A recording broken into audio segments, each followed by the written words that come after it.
Music City Horror. Welcome to episode 17. We are here as always, Lana, Kayla, and Eli. I almost messed up. that was one. All right, let's do this again. I mean, you said it wrong. Jeez, I was freaking. I like being first, though. Thank you. Yeah. I also said Kayla, not KB. So, anyways, that was a new record. I think I stumbled like 10 seconds into it. If a lot of people don't know this, but usually it's Kayla, Lana. Yeah, that's right. But of course, I go by KB as to avoid confusion. But usually it's Kayla, and Lana. Yeah, and I think it's just how it comes out. Because Lana's picture's right front and center on my screen. So, yeah. Anyways, so now that was butchered, we are. So tonight we're starting our first retro rewind, which is we're just going to pick either an old movie or a classic movie, or in this case, I don't know if you'd call it a genre or a category, or I don't know, what would you call it? Universal Monsters. What is that? A group or a stable? KB, is that a stable? Like DX? An era. It is a stable. It is in fact a stable. Yeah. I like that reference there, my friend.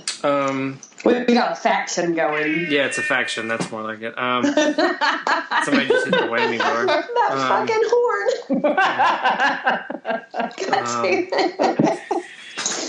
So yeah, that was an accident. I'm sorry. I just hope it's loud enough to pick up on the thing because I'm not deleting it. So. Oh man, that was too perfect. Oh god, that's too good. Wrestling jokes. God, that was great. We'll just add that to the show. Welcome to episode 17, you guys. Yeah. We finally let ourselves go. Yeah. We're tired. We are tired. That is the motto for tonight, is that we are tired. Yeah, just a little bit loony and tired. This should be interesting. Right. So, yeah. So, I would call it an era. Yeah, I mean, it's what we'll talk about. I mean, it went on for over 20 years, technically, that period. So it wasn't really... This one's kind of the wild card because it's not like we're talking about The Exorcist and it's just one thing. This is several movies over... 2 or 3 decades. So, but it is a request from Kayla's mom. So, hello. Hi, Mom. Hi, Kayla's mom. Is it Miss Lindsay? Hi. Is that right? Miss? Oh no, wait. You're married, right? What's her name? She's Miss Lindsay, so you can Miss Angela Lindsay. Miss Angela. I'm sorry that I cuss a lot. Yeah. Please don't be upset with me, because if my mama Sandy is watching, listening, she's probably, I'm going to get a phone call every time she hears me drop something. Yeah. But I'm an adult, so it's fine. Yeah. I mean, that's what happens. And I know we'll probably get into this a little bit too, but she made that suggestion because these are her favorite movies to watch, and she's really excited to hear us talk about it. So I'm excited to talk about them too, because we love talking about these. And this is one of those these are one of those types of movies that we all talk circles around the whole time, and we all know and love, and they're the center of why so many of us love horror and why a lot of us started loving horror in the first place. So, and a lot of people don't think about the fact that this is also the start of special effects artistry as well. Sure, yeah. True. Yeah. I'll talk more about that here in a little bit, but who wants to do the big reveal? We're just going to do new stuff? Oh, well, I mean, I figured we would go ahead and reveal what we're talking about and then do the new stuff. Oh. We were alluding to it so much. You have to... Do we want to keep it a secret until after new stuff and make them wait? Well, I think I used the actual term in a sentence just a while ago. I mean, I don't think a lot of people think, a lot of people don't necessarily understand that terminology. So you know what? Let's make them wait. Okay. Let's do the new stuff. Make them sweat. If you didn't catch it before, we'll spell it out to you like your child after the new stuff. So, But yeah, so we're going to get started with the new stuff, and not Kayla, KB will get us started. Okay, what's up, nerds? Not a lot going on. We're still in that weird horror lull, but we've got some great announcements for you. The number one, in my opinion, is that we have finally kind of gotten a confirmation that Spawn is happening. Yay! With a really amazing casting choice. And I think a very unexpected one, but I'm super excited. Jamie Foxx is going to be in it. So I think that's a fantastic choice. He's a top grade actor, and come on, like, he'll do it justice. He won an Oscar. That's all. That's literally all I need. And a Grammy. Well, he has so much charisma. You just can't take your eyes off him. No matter what he's in, he just is a scene stealer and is just a lot of fun. So I think that no matter what he does, it'll be a blast. I will say this: I was working at Best Buy when his when that solo album came out after Ray, and I think right around the time like Miami Vice was hitting. What was that, like? Blame it on the goose. Blame it on the alcohol. That's song. Like that. Yes. Like we could not keep that album in the store. Like like pandemonium. And I don't know if it was just because of what he had done acting, and it was just like a fever pitch or what. But he's well. And the funny thing is like, so Todd McFarlane, obviously he created Spawn, and he's writing and directing the movie, which can be bad if you look at some of the movies Stephen King directed. He's basically saying it's going to be a horror movie more than a comic book movie, and he's actually talking about A Quiet Place as inspiration. So I don't know how that's going to play out, but he's saying like Spawn's really not going to be in it as much as like the one from 20 years ago or whatever. So there's a lot of interesting things surrounding this project. So the interesting thing to me is that he expects the budget to be around $12 million, and it's going to be rated R. Wow. Ooh, yeah. That's interesting. Yeah. So there's no origin story, and apparently, I guess, he won't talk a lot. So it's definitely going to be something new. I hope that he's pulling from some really good sources. But the fact that he got Jamie Foxx says, I think, in my opinion, says a lot. I don't think that Jamie Foxx would sign up for a shitty movie. Well, he was in Spider-Man 2, so. Yeah, but damn. Those were brutal movies, whether they were shitty or not. They were popular movies. They made money. Well, I'm not debating that. You just said he wouldn't sign up for a shitty movie. It was pretty shitty. Box office didn't think that they were shitty. I mean, it derailed the franchise. Saying. Like they stopped making franchise that was never on the rails. I mean, don't get me started on Spider-Man. It's the second one in the series. How can it not be a franchise? They had plans for like 2 more plus all the Sinister Six stuff, and with that one, when that one did less than expected. I'm saying that none of them were good. I hated them all. That's a conversation for another day. This is not the topic we're on. I mean, we should have a spin-off episode on. It would be like 1 million hours long of superhero movies. Yeah. Of me talking about how much I don't like Spider-Man. What if we each do a 5-hour episode of us ranting about superhero movies? Because I could probably fill up a lot too, and I don't even like superhero movies as a general rule. So. I would love that. I think that I could definitely fill at least a minimum of 6 hours of me ranting about how much I don't like Spider-Man. Okay, let's do it. I think this is a plan. But speaking of Spider-Man, I got to remind everybody that not only are we getting Spawn, we're getting Venom as well. But I don't think Venom's going to be... I don't know if it'll have like a little bit of a horror element. I don't think it will, but I still think it's going to be good. So, Tom Hardy. Similar scary creatures. So I think it I'm ready. That's relevant. Because I think it's going to be R-rated as well. I hope so. I feel like we've had this conversation so many times that the PG-13 ratings just don't work. Yeah.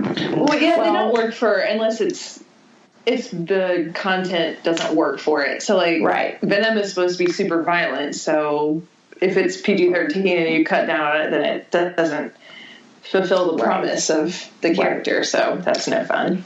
True. Well, a couple more announcements.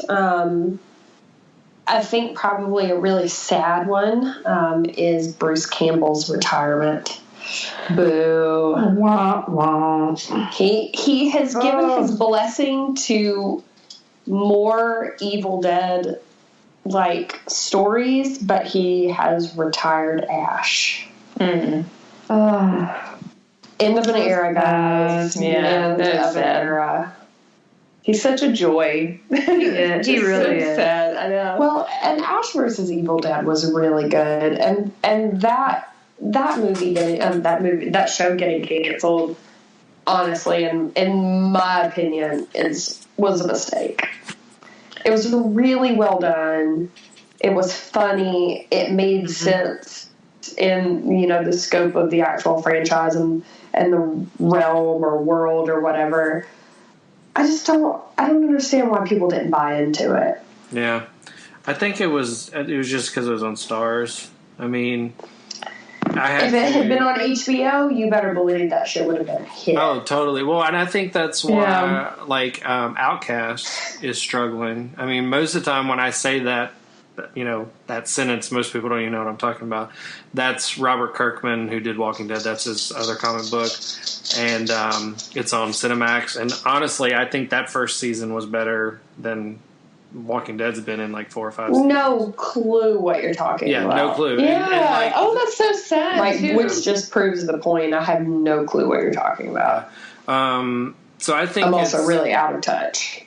I think it's that, but it's also, the longer a show goes on, they have to start raising budgets and they have to start paying their actors more money. And, if the ratings weren't there, but it didn't help that they started the first 2 seasons around Halloween, and then the second season or the third season they started in February, and it was just a weird, we're in that lull. No one's really thinking about Halloween horror stuff, so I wasn't really surprised, just because most of my friends don't have Stars, so they weren't watching it. They were watching it on Netflix, like after it aired and got put on there and stuff, but. That's what I've been doing. I just don't know if there was enough gas in the tank to keep it going. Right. But he made a good point, though. Bruce Campbell was talking, I think, probably on Twitter. But, I mean, just the fact that show came back and that, he was able to play that character again, just the odds of that happening and it being successful. It may not have been a huge success, but I mean, for sure. There's 3 seasons of TV, that's like. I totally agree with that. That's almost 2 or 3 movies if you think about it. Like each season's a movie, so that's kind of almost like we got 3 new sequels if you want to look at it like that. But yeah, I mean, he gave his blessings upon blessings. Yeah, so. I don't know. I just think that that's one of those fandoms that's just not going to go away. So, whether they introduce Mia or if they expand it from their universe with new characters or whatever, like I think there'll always be an appetite for Evil Dead related stuff. So I'm keeping my fingers crossed that we get more Mia, because if anybody knows anything about Mia, I'm a huge fan of that movie. Yeah. So fingers crossed that they can continue in some capacity, because I don't think that Evil Dead could ever actually die. Right. My last one before I pass it over to Eli is just a quick shout out to a trailer. And if you guys haven't seen it, it's for the movie Upgrade. I'm always on the fence when I talk about a trailer. if I want to tell listeners what it's about, or if I want to just tell them to watch it. What do you guys think? I don't know. I'm torn. I appreciate a good teaser, but then I don't know. Like the example I always go back to. This was in 2006. I was still working at Best Buy. Going back to that story, but it was when Superman Returns was coming out, and that trailer was unbelievable. Like every time I put it on, like I think it was on either a DVD or it was on TV, and we saved it on the DVR and used it in the surround sound stuff. I mean, every time I put it on, I got goosebumps. Like every single time. Right. And then the movie didn't live up to that, you know? So it was kind of so it wasn't an example of like, you know, it gave away too much story or anything like that. It was just like, I've never seen a trailer be better than the movie or hype it up to right. the level, you know?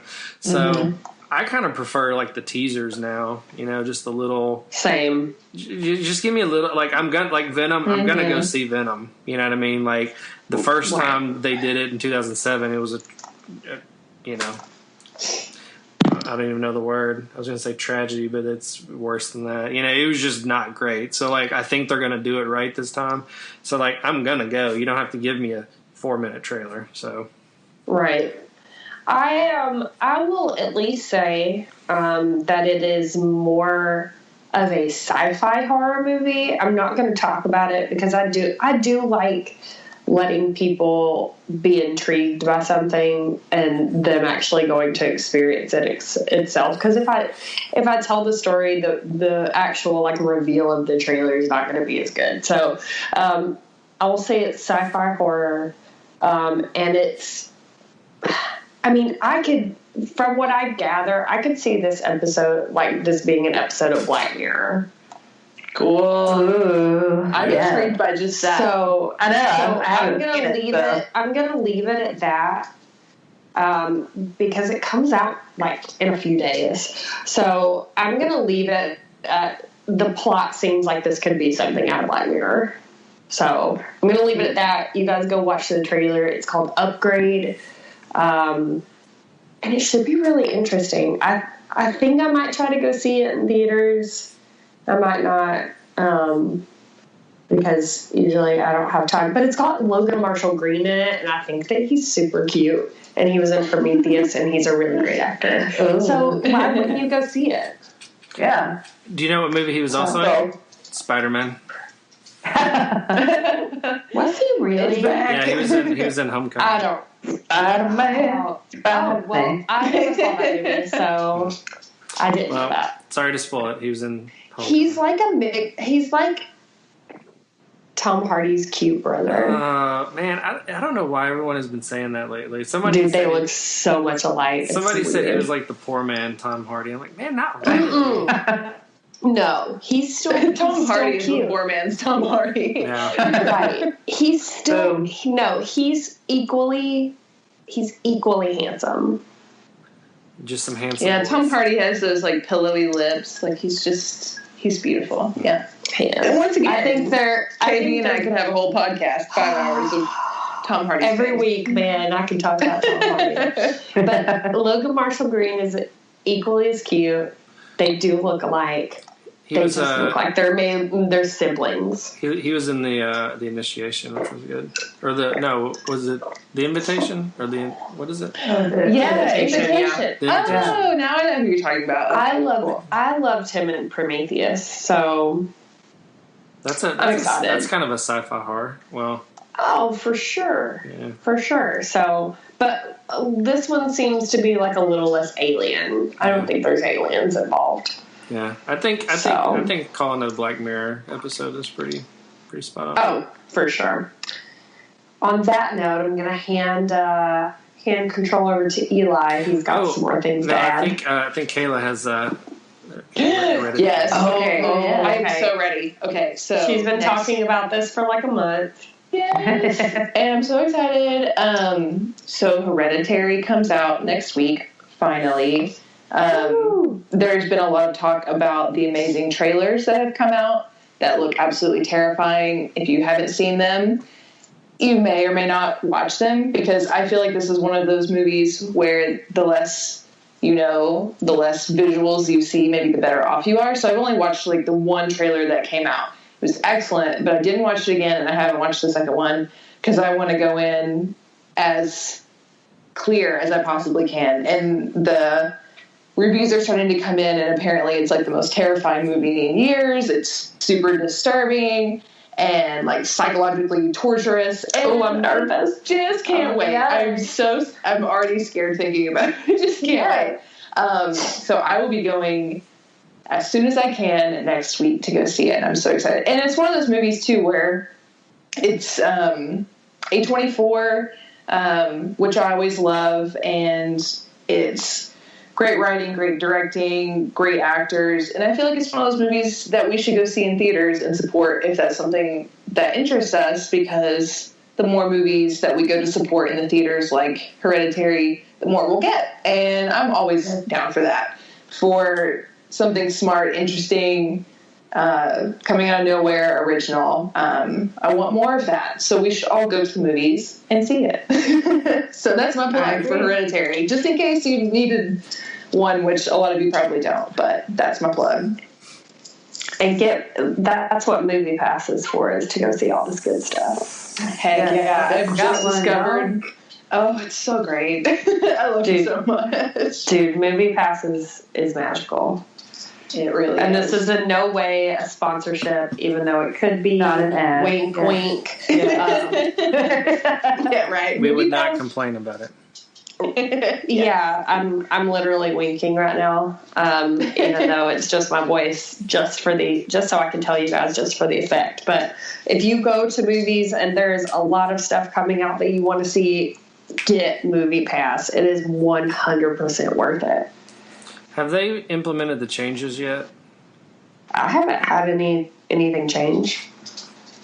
You like having to take a picture of the stub or whatever? No. Well, evidently, I it may be just for new people, but like evidently it's not unlimited. Well, it technically wasn't ever unlimited. You could watch one movie a day, but now you can watch four movies a month. 4 movies a month? Mm-hmm. I mean, it's still cheaper than buying that's 4 still, movies. Yeah, no, that's still worth it. Yeah. I mean, I don't have time to go see 4 movies in a month. Yeah. We can get 2 in sometimes. Usually it ends up just being 1. But that's still cheaper. Like, that's still technically cheaper than going to the movies. Yeah. Right. So, yeah, I mean, I have it, so it's cool. It's worth it. Cool. Well, Eli, I am done with Hereditary for now, so I'm sure the next episode you will not be done with it. Oh my God, I can't wait. Well, I was just going to mention the things in the horror verse that are available on the streaming services in June. Most of these hit on June 1st, so you don't have to wait very long to check them out. There's not a lot. Actually, Amazon Prime has the most for this month. Netflix, June 1st, is The Boy. Did any of y'all see that? I think it had... I love that movie, low-key. Was that the girl from Walking Dead? Was she in that? Yes. Okay. Is that the movie with the weird mouthless doll? Yes. Okay, I did. I never watched fun. it. Like, don't pay money to go see it like I did. That was foolish. But just rent it or watch it when it comes on whatever Netflix, I guess Eli said. Yeah. It's just fun. It's good for a rainy day if you're bored. And don't take it too seriously. Yeah. It's just funny. Yeah, I liked it. Well, I think that's how I'll check it out. But anyways, the other one that comes out at the end of the month, June 30th, is Mohawk. And I don't know much about it, but it's well, I'll just read off of the, I don't know if this is Rotten Tomato or whatever it is. Whatever. One member of her tribe sets an American camp ablaze. A young Mohawk warrior finds herself pursued by a contingent of military renegades set on revenge. Fleeing deep into the woods they call home, Oak and Calvin, along with their British companion Josh, must now fight against the bloodthirsty Colonel Holt and his soldiers. They must use every resource that the forest can offer. RogerEbert.com gave it 4 stars. So, oh, wow. So it's supposed to be, IndieWire called it a brutal revenge thriller. And KB, for what it's worth, Luke Harper's in it. So what? Yeah, he's been doing more acting here recently. So. No, he's not. Oh my god! I'm gonna have to look this up. So I'm pretty excited about that one. On Hulu on June 1st, Carrie comes out. So wait, which Carrie? Like the Carrie, like the okay, sweet. Yeah. That makes me happy. So if you've never important distinction we must make. Also, that makes me very happy. Also, the lesser, not very known sequel, Carrie 2: The Fury from 1999, will be released on Hulu. And then on Amazon, like I said, this is a bit the big stuff. June 1st, they're getting Day of the Dead. They're getting Event Horizon, which... Yes. Oh, wow. God, I love that movie. I haven't seen that in years. That movie. Prepare to get your world fucked. Messed me up. Yeah. That is one of the scariest. That is one of the scariest movies ever made. Oh, 100%. Deeply disturbing. I remember I saw that on a VHS in middle school, and didn't come back from that for weeks. So scary. I can still barely watch that movie. It's just, oh man, it's super, super brutal. Mm-hmm. Yeah, I was hoping you would have those reactions. So that's good. Yeah, that's one of my favorite. Yeah, that's honestly one of my favorite movies of all time. Nice. Maybe we can put that one in our retro rewind sometime. Oh, we should. Yes, we should all also get together and rewatch it. Yeah. Yes. Let's do it. Yeah, okay. that's. Let's just get real scared. I'm ready. Let's see what else. Oh. All the Leprechauns will be on Amazon, including Leprechaun Origins with Hogsworth from WWE. Well, I guess he's not. Nurse 3D, which... Are you talking about Hornswoggle? Yeah, what did I say? You called him like Hogsworth or something. Yeah, I think that's what I said. Hornswoggle. No, it is Hornswoggle. Where did Hogsworth come? Is that the Harry Potter thing? No, that's Hogwarts. Yeah. Hornswoggle. Is this like leprechauns in Harry Potter or something? Yeah, I wasn't aware that leprechauns were in Harry Potter. Technically, there are leprechauns in Harry Potter. I was going to say, they technically can. The dude from the Labyrinth, the little troll dude. Yeah. Hoggle. And even the Goblin King keeps calling him the wrong name too. Hogsworth. That's funny. Yeah, we're tired, guys. We're tired. Yeah, here's the motto again. We are tired. It's like delirium. That again. And the funny thing is like that wasn't even close. Like I just went off the road. Like they both start with H, good. And that's about it. Right. It's like when Michael Scott, he's like, sometimes I just start a sentence and I don't even know where it's going to end. Like that's how I am right now. I'm just kind of like whatever. Yep. So now that's butchered. Nurse 3D. I don't know if y'all saw that. That's kind of more of a thriller kind of a thing. This is a classic, The Burbs with Tom Hanks. I love this movie. That will be on Amazon June 1st. And I want to rewatch this because it got a bad rep when it came out. And I can't remember. I'm just going to Google it real quick since we are sitting here. Okay, that is it. Okay, so Vampire in Brooklyn with Eddie Murphy will be on Amazon. And that is Wes Craven directed that. Oh, I don't think I knew that. Yeah, and that's funny. Eddie Murphy and Charlie Murphy wrote the story, but there was a story. I think it was Gizmodo or somebody like that, IndieWire or somebody. But the headline was Eddie Murphy's Vampire in Brooklyn is one of the most underrated horror movies of all time. So I think it's like maybe like Event Horizon, like maybe it didn't get a fair shake its first time, or maybe it was just flew under the radar, or I don't know. I want to check it out just because Wes Craven did it. So that'll be there. And unrelated to horror, but Space Jam will be on Amazon Prime. Hell yeah. So there's that. And then we should be getting a Halloween teaser or trailer any day now. True. They did some reshoots within the last couple weeks, and by the time this goes out, it'll be June 1st, and we're supposed to be getting something at the beginning of June. So probably by the next episode, we'll have that out and be able to comment, feedback, whatever. So yeah. And then I couldn't find what was going on with Shudder in June. They may be shutting down for all I know. I don't know. Maybe that's why there's nothing to list. I will say this: if you haven't seen these, Downrange and Sequence Break are both on Shudder, and Downrange is better than Sequence Break, but they're both worth a watch. Downrange is very good, very, very good. So, I'm too nervous to watch that shit. It's man, I wasn't expecting it, to be honest. I don't know. Like, there's some stuff on Shudder I just put on and just background, just leave it run or whatever. That one just caught my attention from the start. Like, there was just no way to ignore it. And yeah. So anyways, so those are also fairly new. Cool. So now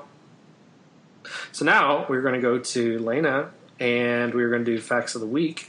Because I think we skipped it last week or the last time or the something because of the interviews or whatever. So we got to get back on track with that. So coming up next. Facts of the Week. All right. Take it away, Lana. All right. It's time for my fun facts, you guys. Yay! God, I hope that this becomes like a staple thing in this. The best app I've ever invested in. Let's see.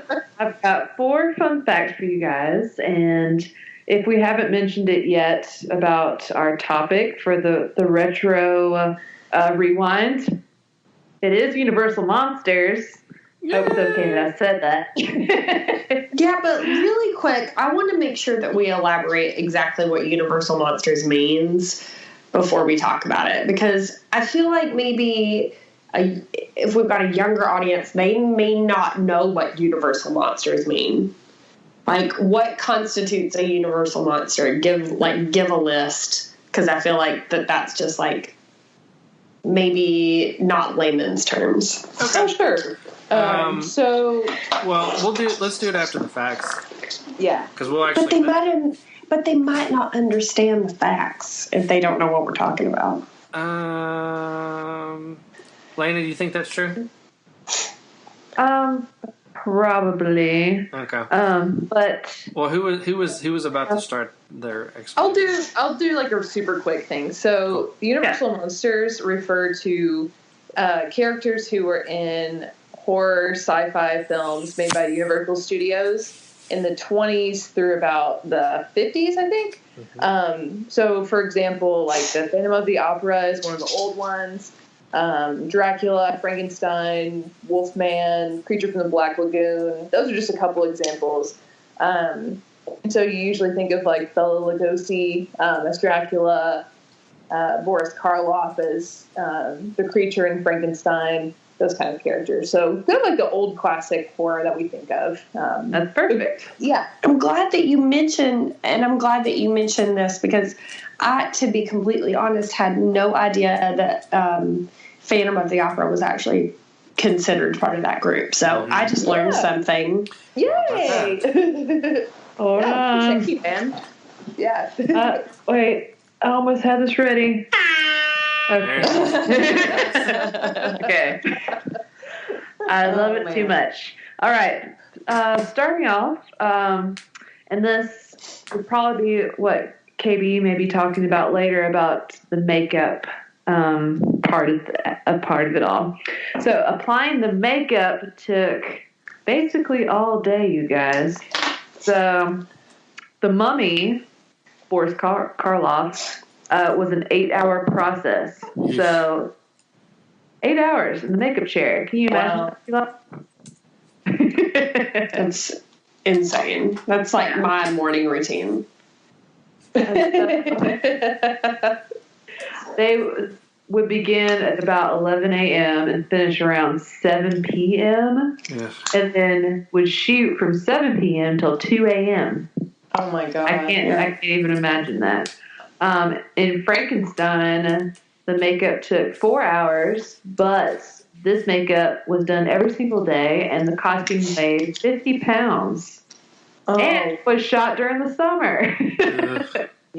Wild. That's insane. And for the Wolfman, the makeup took about 6 hours, and then an extra 3 to get the makeup off. But while he was sitting in the chair getting the makeup on, it was a lot of rubber and, get this, yak hairs applied to his face. Yeah. Ew. Gross. Yeah. No fun. Next on my list is about a line in Frankenstein that was missing for years. Does anybody have an idea of what line it is? It's alive?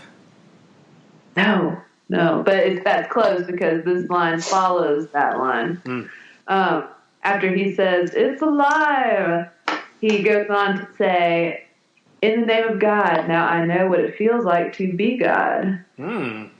That line that is in like current home releases on video, but it was missing for a long time.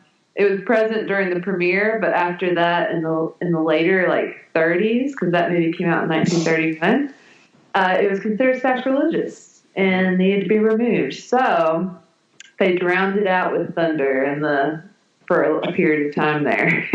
Wow. So, that's very interesting. I never noticed that.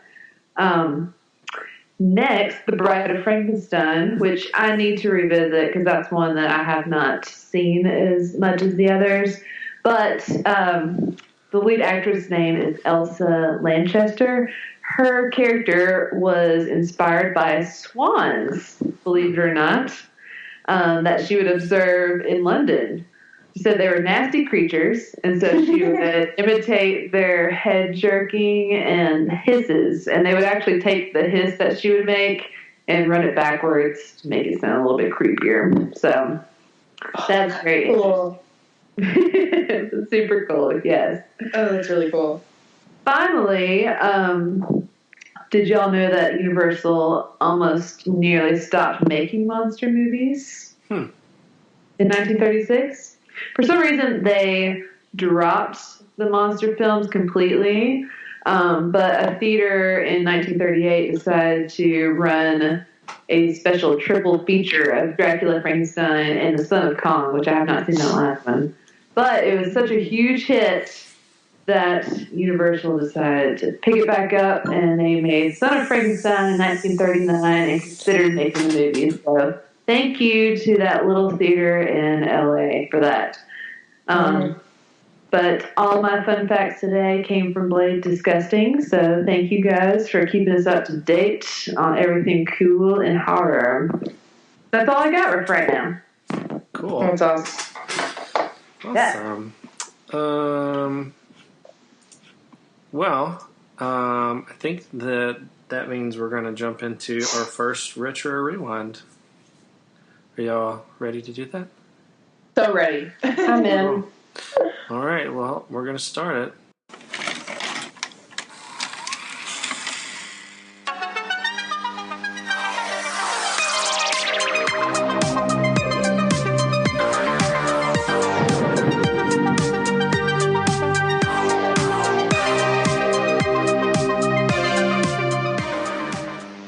right, so this is our first episode of what we're calling Retro Rewind, and in the video I posted on Instagram, basically we were just saying something that's older than 5 years old or 10 years old, just, not a new release or not a current release.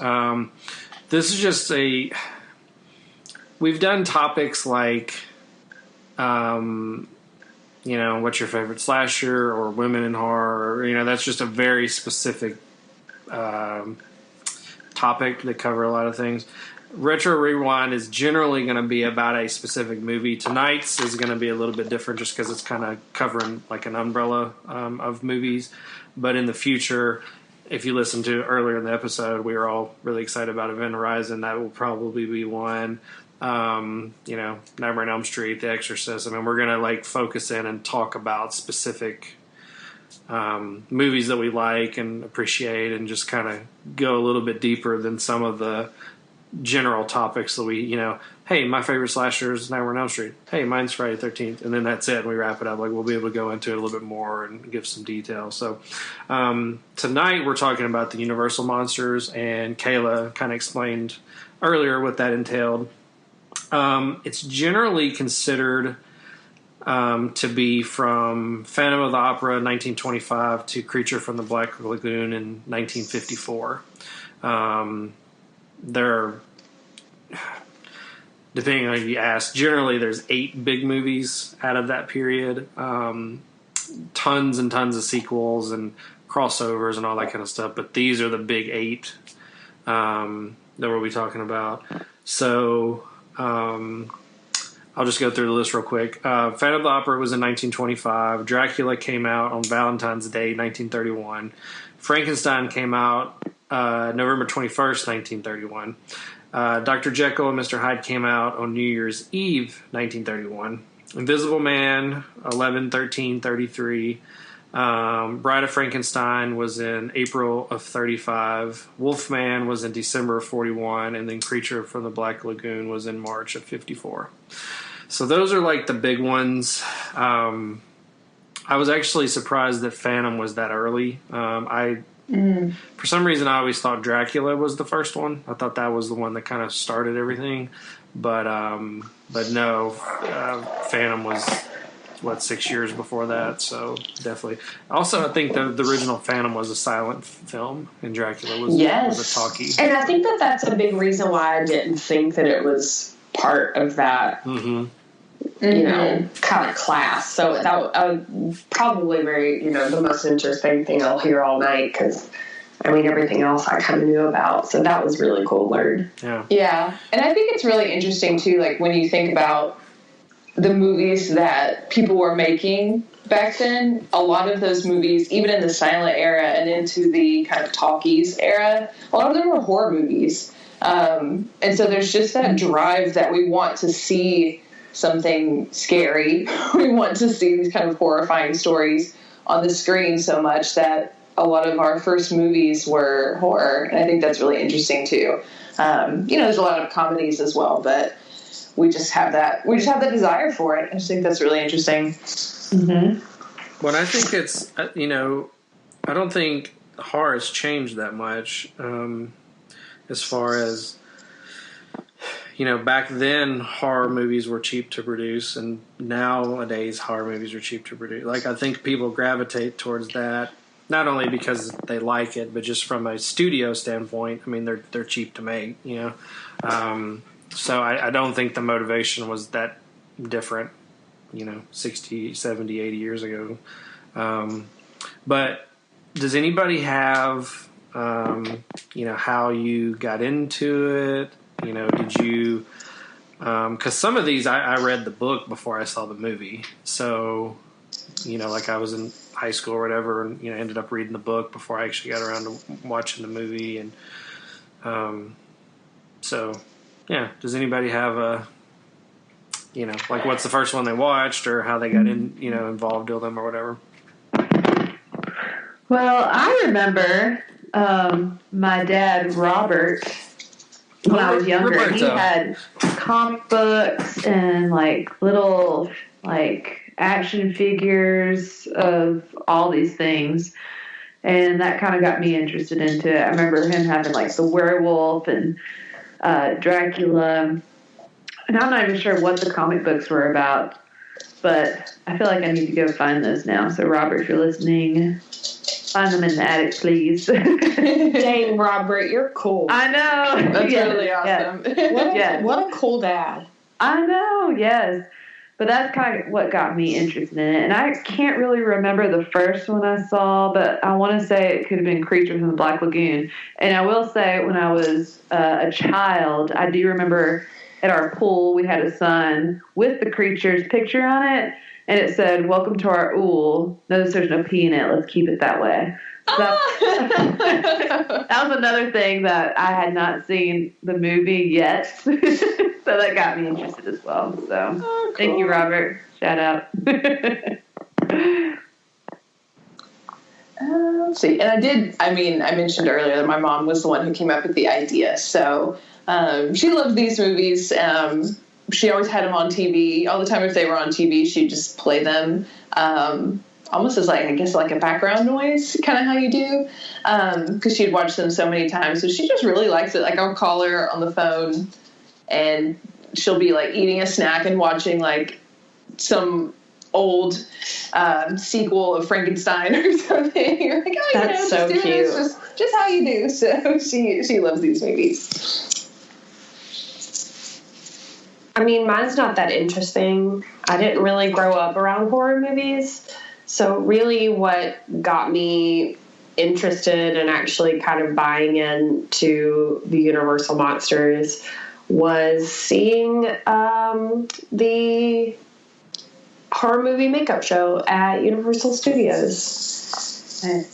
So I'll talk a little bit about that later, so it'll make more sense. But that's honestly, I never really, watched horror growing up. I was very sensitive to it as a child, but as I grew older, I liked a little bit more of the gore movies.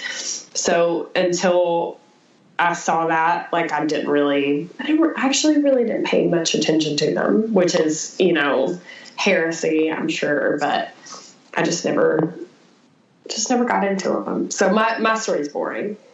I'll be the downer for the episode. No, you got like the interesting makeup stuff that I can't wait to hear about. It'll be really cool. So cool. Right. So is that me? Am I the last one? Yes. Yeah, you are. Sorry. It's you. I mean, I don't know how I'll follow up KB's story. That was pretty bad, huh? Well, we've talked about this before. I don't remember exactly like when it happened, but I would just distinctly remember going to one of the book fairs at school. And, hell yeah. Yeah. And like I got all of the monster stuff, and like I always, and I have a version of it now, but it's not the same one, but it's a little like a movie monster book, and somebody wrote their name. Charles Barkley wrote his name in it, so not that Charles Barkley, but a guy named Charles Barkley. So I was like, why? But was that what you just had with you? Yeah. But I mean, they talk about movie monsters from like Phantom of the Opera all the way up to, I think it went up to like, I remember Alien was in it, and Exorcist was in it, and I think some stuff from the early '80s was in it too. But I was just like obsessed with it, and then I was always obsessed with makeup and special effects, and even like models. How people would make the models for the movies, and that kind of stuff, and behind the scenes stuff, and I always loved like backlights. I can tell when a movie is shot on a backlot and it's not a real movie, and like I can, so like I love all the Universal Studios stuff, all the tours and all that kind of stuff. But I just remember like Halloween, like I was Dracula one year, I was the Wolfman one year, I was the Phantom of the Opera one year, I was Freddy one year. So, I mean, pretty much like my whole dressing up phase, I mean, it was monsters, you know. And, but I gravitated more towards the, I guess, Dracula. I remember distinctly just loving Lost Boys and Love. Was it Love at First Bite with Jim Carrey? Is that the name of it, or First Bite, or First something? Anyways, he's a virgin, and this older vampire seduces him. Whatever. Shouldn't have been watching it as a kid, but anyways. Also, the werewolves. I loved the Teen Wolf movie, the Teen Wolf cartoon. Trying to think of some of the other ones.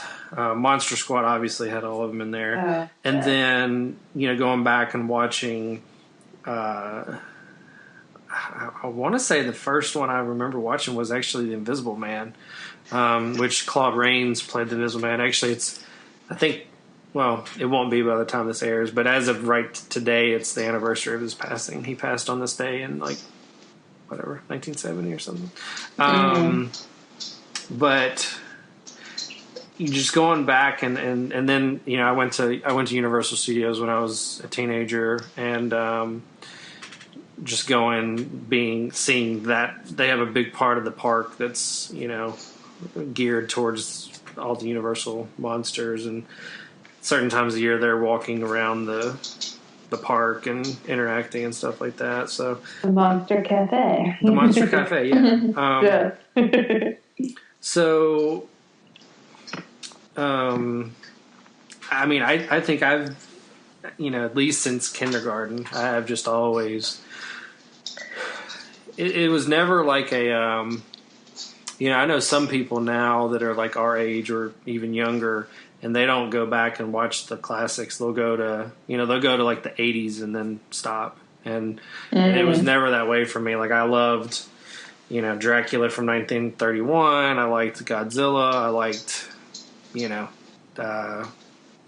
Creature from the Black Lagoon, Night of the Living Dead. I mean, it was just all part of the history of it. It wasn't just a segment of it. So yeah. And I think I'm glad that you brought that up, because I think a lot of people do go back only so far, or they hit like Texas Chainsaw Massacre, and that's their basis for like a classic horror. Mm-hmm. But I think if you push yourself and go back to these truly classic Universal monsters, you'll see where all of our horror comes from. Like the imagery, the kind of acting, the characters, like a lot of it centers from this. And I think it's really important, if you're a horror fan, to kind of study your history and like know your shit. And I think that it's important to go back to these. And, you know, some of them hold up absolutely beautifully, and some of them hold up a little less beautifully. Mm-hmm. But I think especially the original ones, like the Dracula, Frankenstein, Bride of Frankenstein, hold up really nicely. And I think we can still enjoy them as modern audiences too, even if they're not gory or complex plots or anything like that. I think that it's important for us to watch those. So I hope, you know, if you haven't seen them, maybe this will encourage you to go back and give them a try. Yeah. I mean, the sets are usually just amazing that they built back then.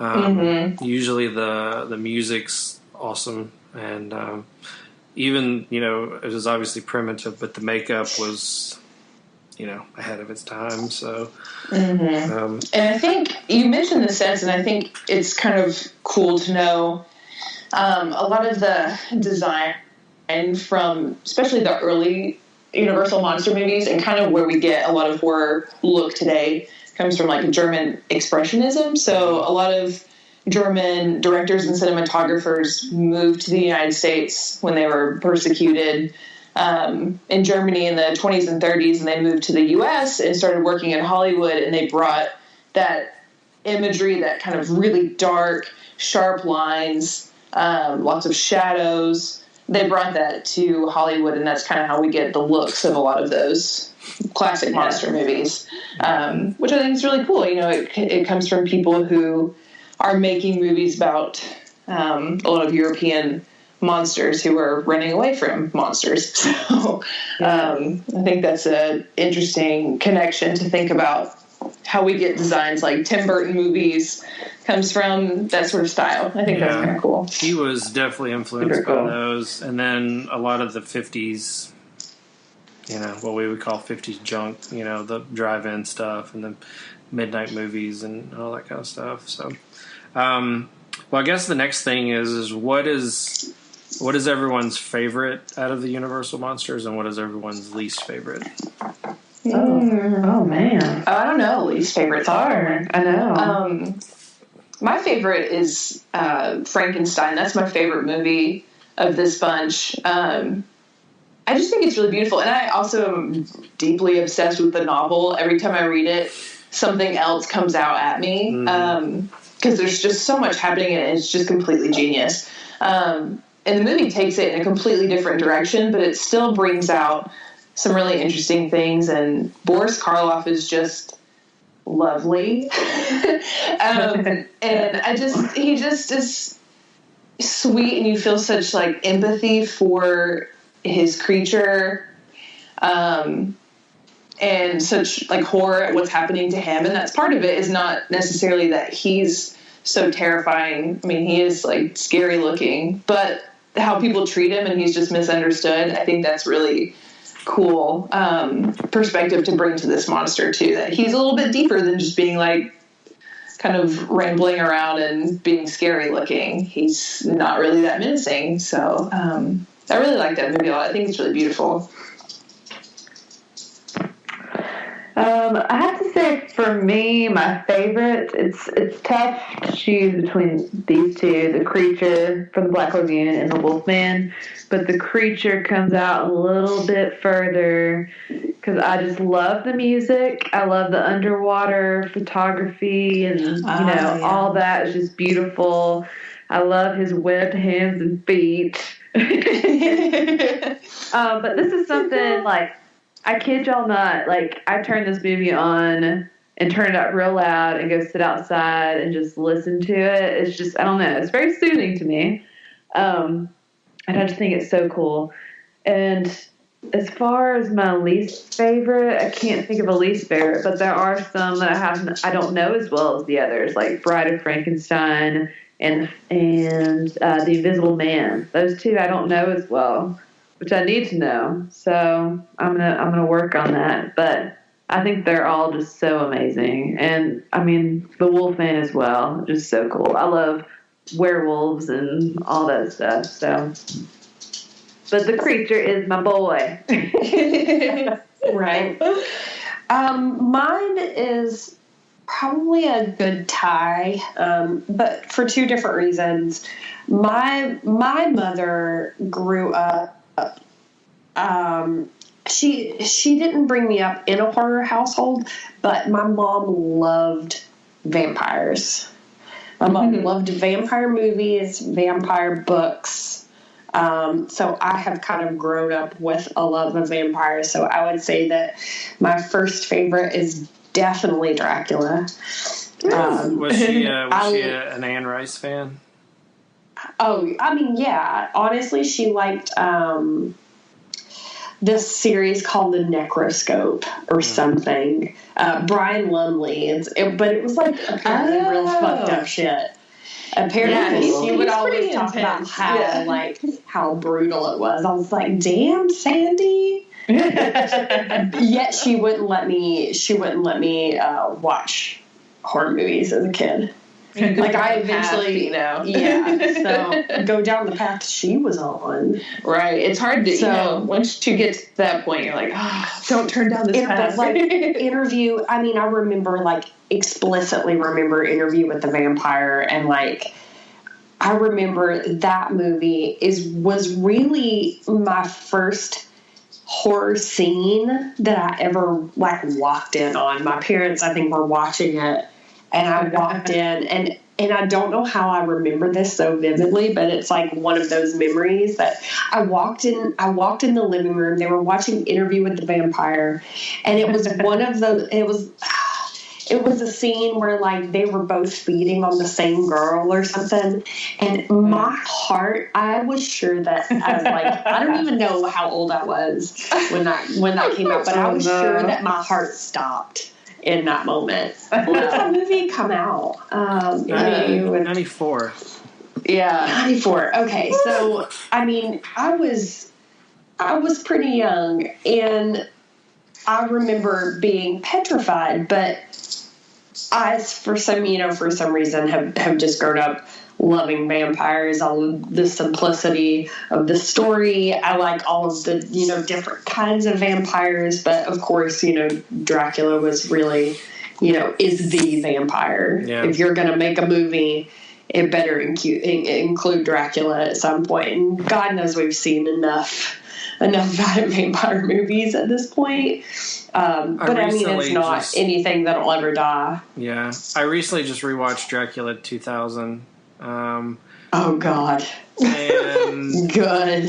I mean, it wasn't as bad as I remember it. I mean, it's pretty rough. That's nice. But it's just like, they're like, throw $19.99 in a blender and we'll call it a day. I mean, it's just like the main girl that like he's seducing, she works at Virgin Records, and they're all wearing like the all black leather, like they look like they're in the future. Oh, see, like, it's just like if they had just like done it like straight down the middle, it actually probably wouldn't have been that bad. It was a decent story, and I think that was Wes Craven as well. Well, he produced it. Well, the cool thing about vampire movies is that it branches off into movies like Blade. Mm-hmm. Like, come on. Those movies were incredible. I don't want anybody to tell me otherwise. But, like, you get a lot from vampires, and Dracula was the origin. I think we need to do an entire episode on vampires because I could fill up a good hour and a half just about vampires. So let's do it. I agree. So my second favorite in a tie is, of course, Frankenstein.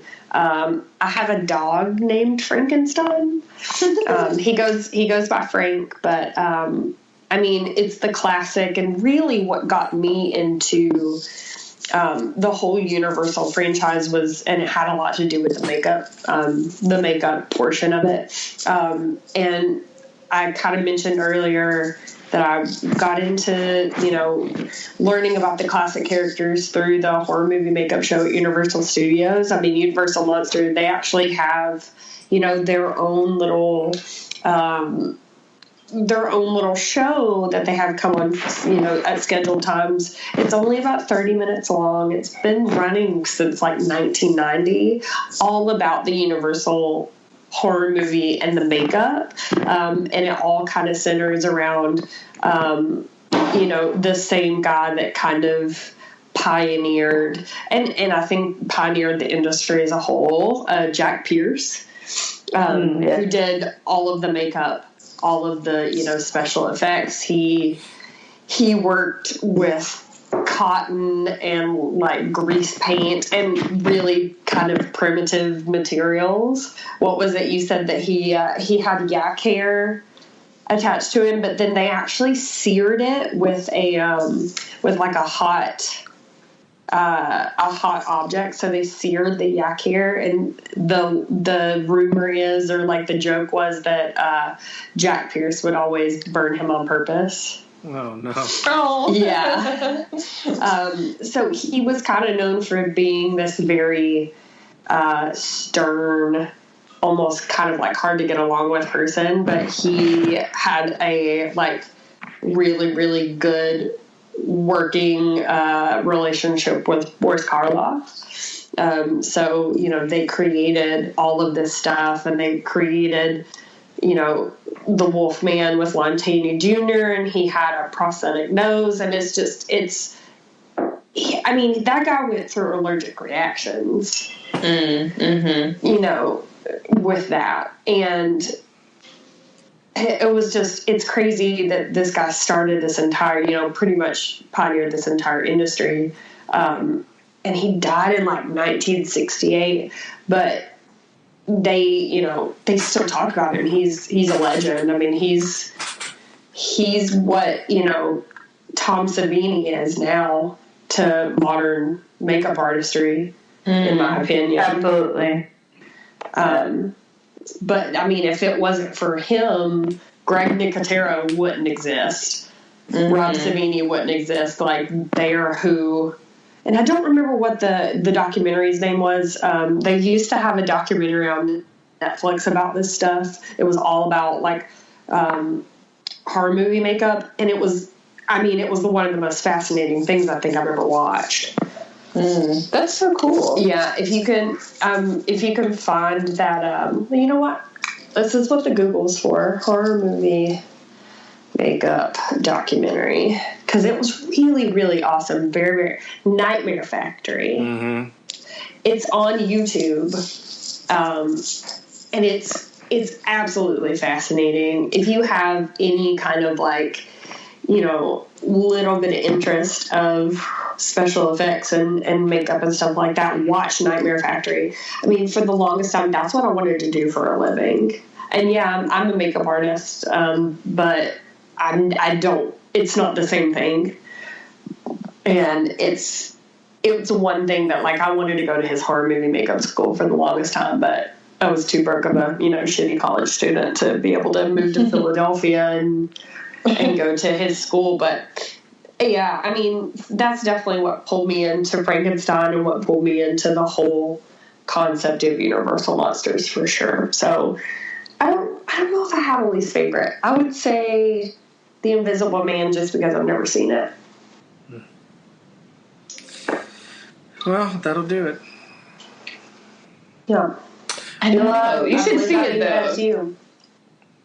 Oh, yeah, I need to. Yeah, The Invisible Man Claude Rains is awesome. Yeah. Oh, he's such a good actor.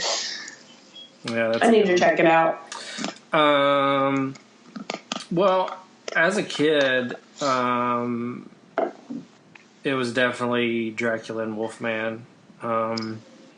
Just because, as I mentioned earlier in my ramble, I was pretty much obsessed with vampires and, there's Wolfman and then werewolves, so there's two different things. In the Monster Squad, he's the Wolfman because he was wearing pants. That's a good distinction to make, actually. That's yeah, because in American Werewolf in London, he turns into an actual wolf. So you got to be careful. It's tricky. Mm-hmm. It gets tricky, yeah. But now, as I'm older, I gravitate more towards like Creature and probably Frankenstein, I guess. I mean, I think I liked all of them when I was younger, but Dracula and Wolfman were the big ones. But I don't know. Phantom and Dr. Jekyll were the two that never really. I don't know. I liked some of the musicals of Phantom better than that, the Universal Phantom. So I think that's kind of. I was trying to find the Robert Englund Phantom of the Opera. He was Phantom in like 1990. What? Yeah. Whoa. Oh, cool. Yeah. I love that. I haven't seen that, but I've watched like clips of it because I thought that was really funny. That's so fun. Some people were like ragging him because they're like, he's acting too much like Freddy. Like, well, he played Freddy for like a decade. What do you expect? But I couldn't find it when I was looking for it, so I want to go back and try to find that. But but those two just were never. Like, I think I had some kind of VHS set that had them. So, I mean, I'd watch them just because I had them. But, like, they were never the, the go-tos, I guess. Yeah. I think some of the ones that I don't really enjoy is when they start doing, like, mashups later where they all kind of are in each other's movies and they get a little bit more cheesy. That happens quite a bit later, I think. Like I think it happens like during World War II, where probably people aren't as interested in watching like a monster movie and being scared, so they get kind of like comedic after a little bit. And they're just kind of like, I don't know, they're just not very entertaining to me nowadays. I guess maybe at the time people wanted to see that sort of thing, but if I watch it now, it just comes across kind of cheesy and old, and rather than classic. Well, and a lot of those too, like after some of the actors were in like one or two sequels, but like, you know, if you look at some of the Dracula movies from like the 40s and 50s, like, you know, Bela Lugosi's not, you know, he's not playing Dracula at that point. Yeah. And a lot of those guys too got typecast in those parts, and that's what they could play. Especially, I think, like Bela Lugosi, since his accent is super heavy, that it might be hard to kind of play other parts or be not horror actor. And I don't know how much they struggled with it personally, but I know that they kept playing those parts over and over again, and even if the movie wasn't super great. So I don't know if that's something to do with it. Yeah. This is like a fun question, and this can be the last one if we want to wrap it up.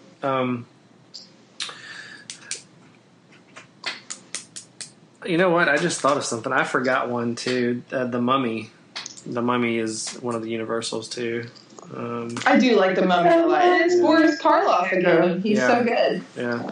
Imhotep. I want to say that one was either like 30. I also am obsessed. I'm also obsessed with the Mummy somewhat remake with Brendan Fraser. It's the best. Let me also point out that the Mummy at Universal Studios is the best ride ever created. Yeah, agreed. I could ride that so many times. Oh my god, so cool. That's to this day my favorite ride at that park. And I gotta love the end with Brendan Fraser. He's like, I just want my cup of coffee. I've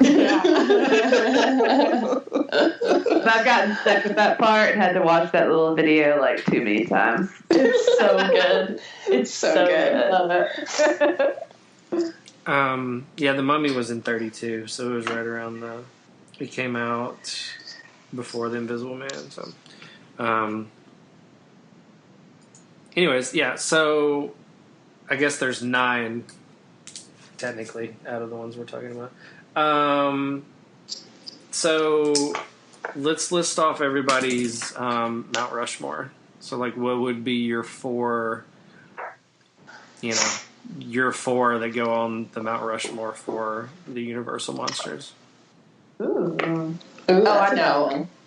Dracula, Frankenstein, Wolfman, Creature from the Black Lagoon. That's mine exactly as well. I would swap Wolfman for the Bride of Frankenstein. Oh, hell yeah. Not just for lady representation, but for her image is so often copied and played on. I can't even count how many times, like in cartoons, there's a lady with like the hair and the kind of. Well, she's also beautiful. Oh god, she's so gorgeous. She's stunning. Now I want to swap out Wolfman for her and put her beside Frankenstein. Copycat. No, you're just an influencer, Kayla. Yeah, I'm just an influencer. But yeah, I just think her image is just so awesome that she's recognizable. It's awesome. I agree.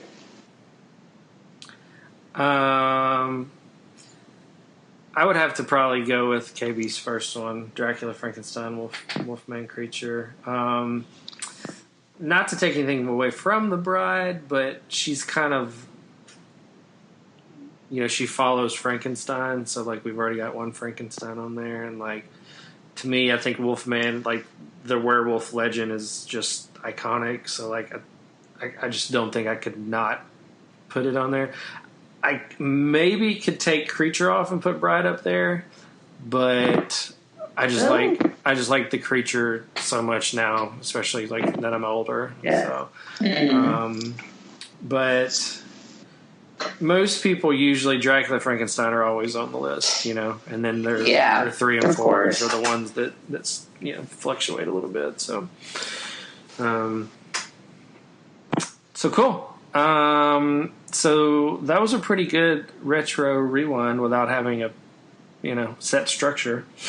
Y'all just got to hear us shoot the shit. Yeah, Yeah. It's been a bit since we've gotten to do that, so it's always really fun. Yeah. And unfortunately, that's a lot of what this show is. You're just going to have to deal with that. You like us. Yeah. I want to throw in one more thing on my notes, because this is pretty funny. So the creature had 2 actors play him, one for the land and one for sea, the ocean, or the water, I guess. But my Uncle Jimmy... Hey, Uncle Jimmy. Hey, Jimmy. So he's from Oakland, California, and one of those actors is also from Oakland. I think it was Ben Chapman who played the on-land creature. So my Uncle Jimmy likes to do self-care and go to the mud baths, because that's what you do in California.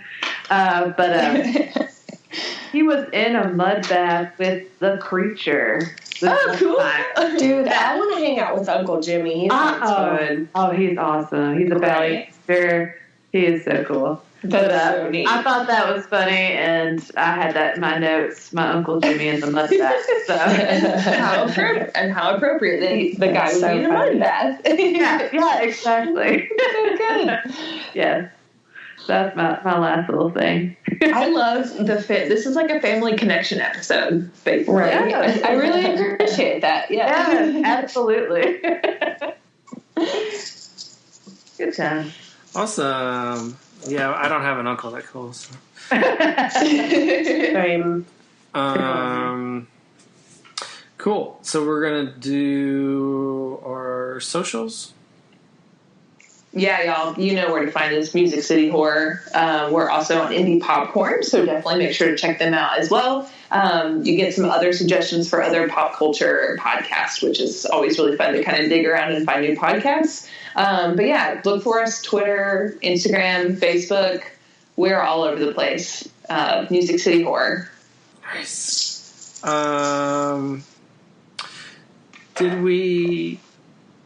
I feel bad not asking this before we started recording this. Did we have any podcasts to shout out?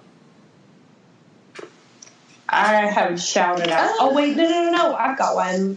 Shout out to my boy Garrett, a Predetermined Podcast. I don't think we've ever actually shouted him out. No, I don't think so. But he's got a great gig going. If this always somehow ends up tying back to wrestling, but he runs a really good wrestling podcast. They've actually got a slot at Starcast at All In, which is really, really cool for him. And he always comes out and supports us at our movies that we host at Full Moon Cineplex. So shout out to those guys, and definitely go give them a listen.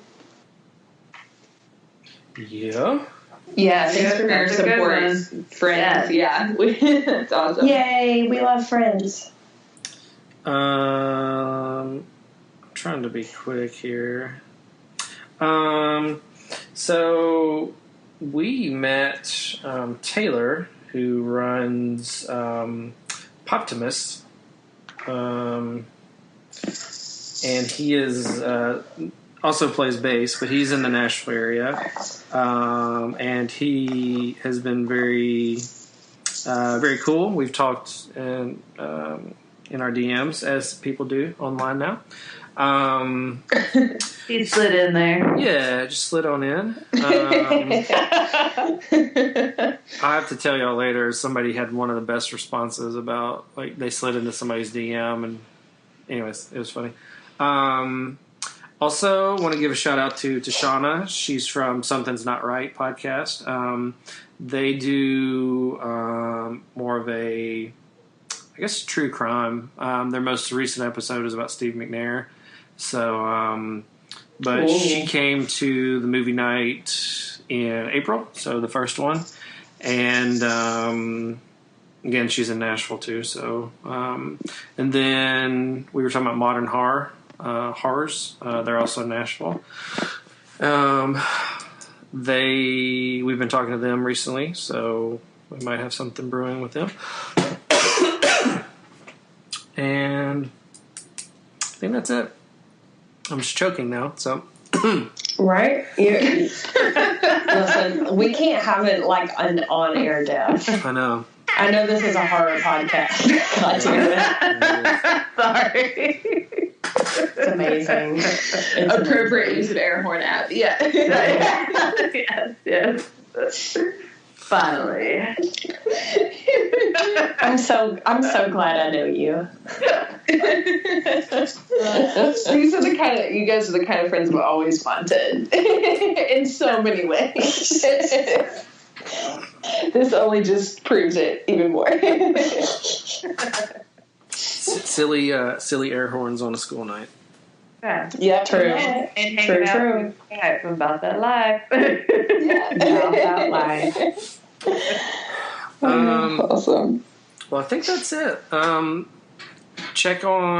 We've been doing more. It seems like we've been doing more on Instagram lately. So check that or check Facebook. We'll be doing a new movie this month, or when it airs, it'll be June at Full Moon Cineplex. And this month we actually got to talk, so we got up and said hello and chatted, and hopefully the next movie we'll have maybe a few words prepared and not winging it like we do a lot of stuff. So we'll keep you posted on that, and if you can make it out, that'd be good.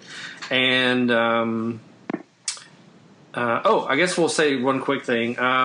We kind of made it into the top 10 on iTunes.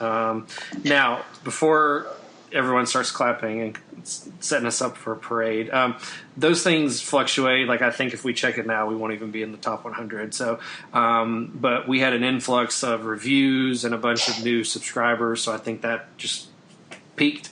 But nonetheless, that's resume fodder, so we're gonna take it and run with it. So we appreciate it. So, right. Thank you, everyone who contributed to that. So if you, again, if you want to help us out, just leave us a review on iTunes. We're looking for 5 stars. Hopefully, if it's not worth a 5-star, you'll be kind and just not post something. But if you want to, tell your friends and everything. I mean, I pretty much hit up everyone in my phone book, and I think they were doing it in a couple minutes, so it doesn't take long to leave a review. But that definitely helps. I mean, it was proof by our chart placement, so we appreciate that. So, but I think that's all for this episode. So unless y'all have something, I guess we're signing off. Cool. Thanks, y'all. Bye-bye. See you next time. Bye. Holla.